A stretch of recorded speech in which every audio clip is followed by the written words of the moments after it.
بسم اللہ الرحمن الرحیم۔ السلام علیکم۔ میں آپ کا میزبان سمیع ابراہیم خبروں اور تجزیوں کے ساتھ حاضر خدمت، اور آپ دیکھ رہے ہیں ہمارا سوشل میڈیا۔ سب سے پہلے تو معذرت، پچھلے 2 دنوں سے میں نے کوئی ویلاگ نہیں کیا، گلا بہت خراب تھا اور طبیعت ٹھیک نہیں تھی، کیونکہ اسلام آباد ہائی کورٹ نے مجھے اجازت بھی دی باہر جانے کی، تو بہت سارے لوگوں کا خیال تھا کہ شاید میں باہر چلا گیا ہوں۔ کچھ دوستوں کے محبت بھرے پیغامات بھی ملے یہ پوچھنے کے لیے کہ آپ یہاں ہیں یا باہر چلے گئے ہیں، اور اگر آپ باہر چلے گئے ہیں تو آپ کو بڑی مبارک ہو کہ آپ باہر چلے گئے ہیں۔ میں ویسے تو پاکستان سے باہر نہیں جانا چاہتا، میرا مرنا جینا اسی ملک میں ہے، اور یہیں پر میں عدالتوں کو فیس کروں گا، اور پاکستان کی عوام کے ساتھ ہم جو تبدیلی کی کوشش ہے اس میں پوری طرح شریک ہے۔ لیکن کیونکہ 2-2.5 سال ہو گئے فیملی سے نہیں ملا، تو بچوں سے 2-4-5 دن ضرور ملنے کی جستجو اور تمنا ہے، اور وہ انشاءاللہ اگر موقع ملا تو وہ وہاں سے آؤں گا ہو کے۔ اور یہ بات just to correct the record کہ میں پاکستان واپس اس وقت آیا تھا جب FIA نے میرے خلاف تحقیقات شروع کی تھیں، ایک پرچہ درج کیا تھا۔ میں نے اسلام آباد ہائی کورٹ سے، تب وہاں پر اطہر من اللہ تھے چیف جسٹس، تو میں نے ان سے وہ ریلیف جو ہوتی ہے عبوری ضمانت وہ کرا کے تو میں واپس آیا اور اپنے آپ کو پیش کیا۔ بھاگنے والوں میں سے نہیں ہے، نہ ڈرنے والوں میں سے ہیں۔ اب آ جاتے ہیں آج کی جو ایک بڑی اہم جو اس وقت ہر پاکستانی کے ذہن میں یہ سوال ہے۔ چودھری اعتزاز صاحب سے آج اسلام آباد ہائی کورٹ میں ملاقات ہوئی، ان کے ساتھ اور بھی کچھ وکلاء تھے، 1-2 ینگ خواتین بھی تھیں۔ تو سوال ہوا کہ آپ کیا سمجھتے ہیں کہ پاکستان کا مستقبل کیا ہے؟ یہ بہت اہم بات ہے جو میں آپ سے کرنے جا رہا ہوں فیکٹس کے ساتھ۔ تو چوہدری صاحب نے کہا کہ آئیں کسی جگہ بیٹھتے ہیں، ایک کپ کافی کا پیتے ہیں اور پھر اس پر بات کرتے ہیں۔ تو ہم گئے ایک جگہ، وہاں پر بیٹھے، میرے ساتھ محسن اعجاز صاحب جو ہمارے ARY کے بہت زبردست رپورٹر ہیں وہ بھی تھے، اور بھی کچھ اصحاب تھے۔ تو بات شروع ہوئی پاکستان کی، تو انہوں نے بھی یہی کہا کہ لوگ یہ سوال کرتے ہیں کہ پاکستان کا کیا بنے گا۔ تو پہلے کچھ فیکٹس سامنے رکھتے ہیں کہ اس وقت پاکستان کا جو بیرونی قرضہ ہے وہ ہے $140 ارب، $140 بلین، اور جو انٹرنل بوروئنگ ہے وہ تقریباً 10 کھرب، 10 ٹریلین روپیز سے زیادہ ہے۔ یہ وہ اماؤنٹ ہے جو ہم کھا چکے ہیں، اور پاکستان کی جو اکانومی ہے، پاکستان کو چلانے کے لیے ہم یا IMF کے پاس جاتے ہیں، یا ہم چائنا اور سعودی عرب ان لوگوں کے پاس جاتے ہیں، UAE کے پاس جاتے ہیں کہ ہمیں رول اوور کر دو، $1 بلین لینا ہو تو ہم ماتھا ٹیکتے ہیں۔ تو پاکستان جو چل رہا ہے وہ بیرونی قرضوں پہ چل رہا ہے، وہ بیرونی امداد سے چل رہا ہے۔ تو اب یہ جو $140 بلین ہے، اگر آپ نے اکانومی اپنی ٹھیک کرنی ہے تو یہ $140 بلین واپس کرنے ہوں گے، اور جو ڈومیسٹک بوروئنگ ہے 10 بلین کی، 10 کھرب روپے کی، اس کا بھی حساب کتاب کرنا ہوگا۔ اور اس وقت جو حکمران ہیں ان کی ترجیحات کیا ہیں؟ اس قرضے سے جان چھڑانا نہیں ہے، پاکستان کے عوام کی بہتری نہیں ہے، ان کا فوکس صرف ایک ہے، عمران خان کو کیسے نیوٹرلائز کیا جائے۔ پاکستان کی اسٹیبلشمنٹ، پاکستان کی فوج، پاکستان کی ایجنسیاں، پاکستان کی بیوروکریسی، پاکستان کی political leadership minus Imran Khan, وہ سب ان کی ایک ہی چیز پہ فوکس ہے کہ عمران خان کو نیوٹرلائز کیسے کریں، عمران خان سے چھٹکارا کیسے حاصل کریں، عمران خان کو ڈسکریڈٹ کیسے کریں۔ تو مجھے یہ بتا دیں، چودھری اعتزاز صاحب کا یہ سوال تھا کہ اب مجھے یہ بتائیں اس ساری صورتحال میں پاکستان کا مستقبل آپ کو کیا لگتا ہے؟ مجھ سے ہم سے انہوں نے سوال کیا۔ ایک طویل گفتگو تھی جس میں انہوں نے اپنے بڑے سارے مشاہدات بھی بتائے۔ انہوں نے کہا کہ پہلے تو یہ ہے کہ پاکستان کو چلانے کے لیے ہمیں پیسہ باہر سے چاہیے۔ اب اگر کسی وجہ سے چائنا یہ کہے کہ ہم آپ کو رول اوور نہیں کرتے، اجازت نہیں دیتے، یا سعودی عرب یہ کہے کہ ہم نے جو آپ کو قرضہ دیا ہوا ہے یا رول اوور جو پیسے دیے ہوئے ہیں آپ کے اکاؤنٹ میں رکھے ہوئے ہیں فورن ایکسچینج ریزرو کے لیے، اگر وہ یہ کہے کہ ہم اس کو رول اوور نہیں کرتے، ہمیں واپس کریں، تو ہم کہاں کھڑے ہیں؟ تو کیا ہوگا پاکستان کا؟ کیا ہوگا ان لوگوں کا؟ 25 کروڑ لوگ جو یہاں پہ رہ رہے ہیں، کیا بنے گا ان کا؟ ایک بات۔ دوسرا انہوں نے کہا کہ اب پاکستان کی اندرونی جو پالیٹکس ہے اس کے لیے بھی ہم باہر دیکھتے ہیں۔ محمد بن سلمان آئے گا، نواز شریف کو چھڑا کے لے جائے گا، شہباز شریف کو چھڑا کے لے جائے گا، یا عمران خان کے لیے کہے گا کہ اس کے ساتھ آپ ٹھیک کریں۔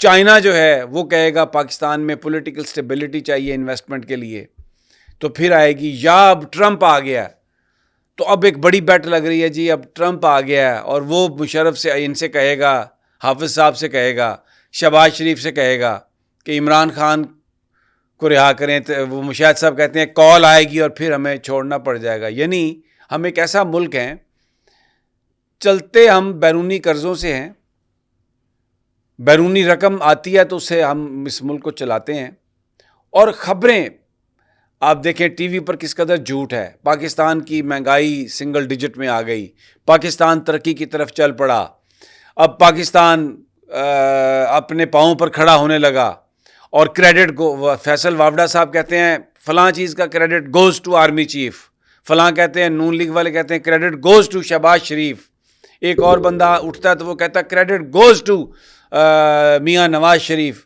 پھر ایک بندہ آتا ہے وہ کہتا ہے کہ ذہانت آصف زرداری کی، بردباری آصف، کریڈٹ گوز ٹو۔ اور اب پھر کچھ سعید غنی ٹائپ لوگ یہ کہتے ہیں کہ اب 2.5 سال اگلے جو ہیں وہ بلاول بھٹو کے ہیں۔ یہ اس وقت پاکستان میں چیزیں چل رہی ہیں، لیکن فوکس کیا ہے؟ جو پاپولر لیڈرشپ ہے، جس کو پاکستان کے لوگ چاہتے ہیں، عمران خان، اس کو کس طرح نیوٹرلائز کیا جائے، کس طرح اس کو ختم کیا جائے، یہ پاکستان کی پالیٹکس ہے، یہ پاکستان کا۔ اب آپ اس سے اندازہ لگائیں کہ پاکستان کا مستقبل کیا ہے۔ اب آ جاتے ہیں جو پاکستانی ڈائسپورا ہے باہر، بڑے امیر لوگ ہیں، بڑے ویل سیٹلڈ لوگ ہیں، لیکن وہ باہر ہیں، وہ پاکستان سے ان کا تعلق ایموشنل ضرور ہے، لیکن وہ پاکستان میں رہتے نہیں ہیں۔ پاکستان کے حالات بہتر ہو جائیں ان کے لیے فائدہ مند ہے، لیکن ان کی جو انویسٹمنٹ ہے وہ باہر ہے، یہاں پر ان کی انویسٹمنٹ نہیں ہے۔ ایک تو گراؤنڈ پر یہ صورتحال ہے جو میں نے آپ کو بتائی ہے۔ دوسرا، جو پاکستان کی اشرافیہ ہے وہ عمران خان کو ختم کرنے کے چکروں میں ہے، اور سپریم کورٹ کا آپ ذرا کمپیریزن کر لیں، وہاں پر ایک آئینی بینچ ہے، وہ بینچ ایسے لوگوں پر مشتمل ہے جن کا آئین سے کوئی تعلق واسطہ ہی نہیں ہے۔ اس بینچ کے سربراہ وہ شخص ہیں جو آئین شکن ہیں، جنہوں نے اپنے فیصلوں میں یہ لکھا کہ الیکشن کمیشن کو سپریم کورٹ آف پاکستان کے فیصلوں پر عمل درآمد نہیں کرنا چاہیے۔ اور وہاں پر جو گفتگو ہو رہی ہے، جو سوال و جواب ہے، اس کی کوالٹی کیا ہے؟ جمال خان مندوخیل کہتے ہیں کہ وہ جو پاکستان کا جوان پاکستان کی سرحد پہ کھڑا ہے اور اپنی جان کی قربانی دے رہا ہے، اس کی حفاظت کے لیے تو ہمیں کوئی میکانزم بنانا پڑے گا، اور یہ جو 25 کروڑ بھیڑ بکریاں ہیں، ان کی حفاظت کے لیے کوئی میکانزم نہیں ہوگا۔ یہ ہم دیکھتے ہیں بڑی بڑی آبادیاں ہیں جس کے اوپر سنگلاخ تاریں وہ لگی ہوئی ہیں، اور کوئی ادھر اندر جا نہیں سکتا۔ وہاں پر جو لوگ اس کے اندر رہتے ہیں، اسکول بھی ان کے علیحدہ، مارکیٹس بھی ان کی علیحدہ، ان کے لباس بھی ان کے علیحدہ، ان کی زبان بھی علیحدہ، ہر چیز ان کی علیحدہ ہے، ان کا پاکستان سے بہت کم تعلق ہے۔ جناب مسرت ہلالی صاحبہ کہتی ہیں کہ اگر کسی آفیسر کی دشمنی ہو کسی سے، اور پھر وہ اگر اس کے ساتھ کچھ کرے تو اس کا کیا ہوگا؟ کیا پھر دہشت گردی کے بارے کے حوالے سے پھر کیا ہونا چاہیے؟ اور جو اس بینچ کے سربراہ ہیں، ان کا ایک پوری آج جو سماعت تھی، کوئی انہوں نے گفتگو نہیں کی، بس ایک فکرہ انہوں نے بولا کہ میرا خیال ہے کہ اب اس کی سماعت کو کل کے لیے ہم ملتوی کر دیتے، اور پھر سماعت ملتوی ہو گئی۔ میں خدا نخواستہ کسی کی توہین نہیں کرنا چاہتا، لیکن جو عزت ہے، جو رسپیکٹ ہے، وہ ارن کی جاتی ہے اپنے کاموں سے۔ تو یہ جو کام ہو رہے ہیں، کیا ہیں یہ؟ کیا ہے یہ سارے کام؟ ساری طاقتیں کس پہ ہیں؟ جو پاپولر لیڈرشپ ہے پاکستان کی، اس کو ختم کرنے کے لیے میڈیا اس کے لیے استعمال ہو رہا ہے، لا انفورسمنٹ اس کے لیے استعمال ہو رہی ہے, 200 300 مقدمات ان پر, غدار ان کو کہا جا رہا ہے. اور روزانہ وہ لوگ جن کی کوئی پولیٹیکل بیک گراؤنڈ نہیں ہے, جن کا پتہ نہیں کون سی پارٹی سے ہیں, وہ پاکستان کے نیشنل میڈیا پر بیٹھ کے برا بھلا کہتے ہیں عمران خان کو. کیا مستقبل ہو سکتا ہے پاکستان کا؟ یہ محفل جو چودھری اعتزاز کے ساتھ اسی پوائنٹ پہ ختم ہوئی ہے, فیکٹس ڈسکس کیے, لیکن اٹھنے والا ہر آدمی مایوس تھا, ہر آدمی پریشان تھا, ہر آدمی شرمندہ بھی تھا, چہرے پہ مسکراہٹ نہیں تھی. جب ہم بات کر رہے تھے, جس جگہ ہم بیٹھے تھے, کچھ ارد گرد کے لوگ بھی تھے, وہ بھی متوجہ ہو گئے. وہ چائے پی رہے تھے, میں دیکھ رہا تھا کہ ان کے بھی ہاتھ لرز رہے تھے اور انہوں نے کپ رکھ دیے اپنے.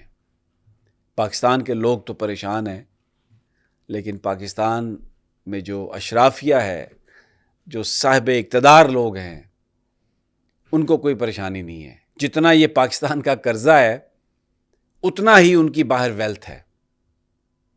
یہ کہاں گئے $140 بلین جو پاکستان نے قرض لیا اور کھا گئے؟ یہ میں نے اور آپ نے تھوڑی کھائے ہیں. دبئی میں جن کی پراپرٹیز ہیں, لنڈن میں جن کے فلیٹس ہیں, فرانس میں جن کی پراپرٹیز ہیں, کینیڈا میں جن کی کنسٹرکشن کمپنیاں ہیں, یہ انہوں نے کھائے ہیں پیسے. اگر پاکستان سے لوٹی ہوئی ویلتھ ایک طرف رکھیں اور پاکستان کا قرضہ ایک طرف رکھیں تو بہت تھوڑا سا فرق ہے. لیکن کیا یہ لوگ کبھی پیسہ واپس کریں گے؟ یہ تو ابھی پھر بیٹھے ہیں. پہلے تو یہ ہوتا تھا کہ بے نظیر اگر حکومت میں ہے تو نواز شریف باہر ہوتا تھا, نواز شریف حکومت میں آئے تو بے نظیر باہر ہوتی تھی اور ایک دوسرے کے خلاف تھے. اب تو یہ دونوں مل گئے ہیں, اب تو اکٹھے ہو گئے دونوں, اور جو ان کو پکڑتے تھے, ان کو ہائی لائٹ کرتے تھے, اب تو اس کے ساتھ مل گئے ہیں. اب تو وہ اشرافیہ اور مقتدرہ, وہ اسٹیبلشمنٹ بھی ان کے ساتھ ہے. یہ ساری قوتیں اکٹھی ہو گئی جنہوں نے مل کے کھایا پیا, اور اب تو بہت ہی آپس میں, پنجابی میں جس طرح کہتے ہیں نا کہ واہ نہیں لنگ دی وچوں, ہن تا واہ نہیں لنگ دی. تو کیا ہے میرا اور آپ کا مستقبل؟ پتہ نہیں کب اٹھا لیے جائیں گے, پتہ نہیں کب کہاں پھینک دیں گے. اجازت دیجیے اگلی ویڈیو تک. اللہ نگہبان.